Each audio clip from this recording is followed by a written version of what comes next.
Hello বন্ধুরা, কেমন আছো? আজকে আমরা অরেঞ্জ এনিমের এপিসোড নাম্বার 9 কভার করব।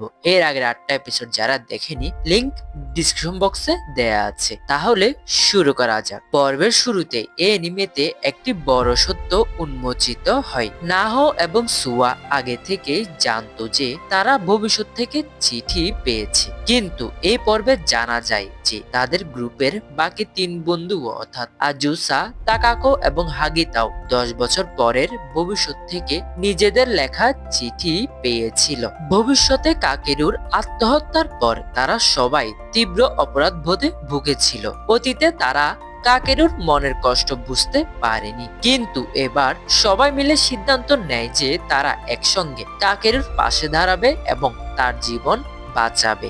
এরপরে স্কুলে স্পোর্টস ফেস্টিভ্যাল বা ক্রীড়া প্রতিযোগিতা শুরু হয়। এই ধরনের অনুষ্ঠানে সাধারণত সব ছাত্রছাত্রীদের বাবা মা বা অভিভাবকরা খেলা দেখতে আসেন, কিন্তু কাকেরুর মা যেহেতু আত্মহত্যা করেছিলেন, তাই অন্য সবার বাবা মাকে দেখে সে মানসিকভাবে ভীষণ ভেঙে পড়ে। সে নিজেকে একা এবং মায়ের মৃত্যুর জন্য দায়ী ভেবে অপরাধ বোধে ভুগছিল। তখনই কাকেরুর এই মানসিক অবস্থা বুঝতে পেরে সুয়া একটি দারুণ কাজ করে। সে কাকেরুর নানিকে অর্থাৎ গ্র্যান্ড মাদারকে লুকিয়ে স্পোর্টস ফেস্টিভ্যালে ডেকে নিয়ে আসে। নানিকে গ্যালারিতে দেখে কাকেরু ভীষণ আবেগপ্রবণ ও আনন্দিত হয়ে ওঠে। এর ফলে তার মনের ভেতরের একাকিত্ব অনেকটাই কেটে যায়। মূলত এই পর্বের সবচেয়ে আকর্ষণীয় অংশ ছিল ছেলেদের রিলে রেস। কাকেরু তার দলের হয়ে শেষ ল্যাপে দৌড়াচ্ছিল। দৌড়ানোর সময় কাকেরুর মাথায়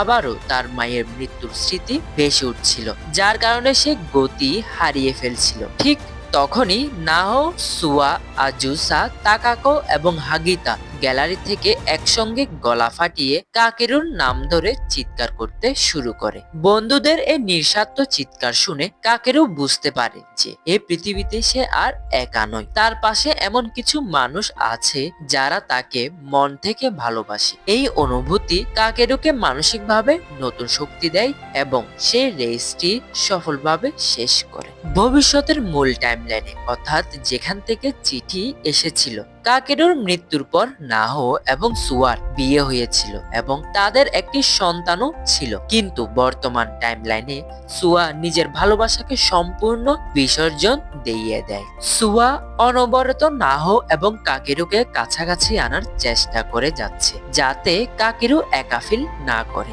হাগিতা এবং তাকাকো লক্ষ্য করে যে যখন সবাই বলছিল তারা ভবিষ্যতে কাকেরু ও নাহোকে একসাথে দেখতে চায়, তখনই সুয়ার চোখে এক পলকের জন্য তীব্র কষ্ট ফুটে উঠেছিল, কিন্তু সে বন্ধুদের খুশির জন্য নিজের কষ্ট লুকিয়ে হাসি মুখে রাজি হয়। পর্বের একেবারে শেষের দৃশ্যে বন্ধুদের সাথে কাকেরুর একটি গ্রুপ ছবি তোলা হয়। ছবিতে কাকেরুর মুখে এক চিলতে সত্যিকারের এবং প্রাণ খোলা হাসি দেখা যায়। 10 বছর পরের ভবিষ্যৎ থেকে আসা চিঠিতে লেখা ছিল যে এই স্পোর্টস ফেস্টিভ্যালের দিন কাকেরু একবারও হাসেনি, কিন্তু বন্ধুদের সম্মিলিত প্রচেষ্টায় সে ভবিষ্যৎ বদলে যায় এবং কাকেরু হাসে। এর মাধ্যমে স্পষ্ট ইঙ্গিত পাওয়া যায় যে ভবিষ্যৎ ধীরে ধীরে পরিবর্তিত হচ্ছে এবং কাকেরুকে বাঁচানোর মিশনটি সফলভাবে এগিয়ে যাচ্ছে।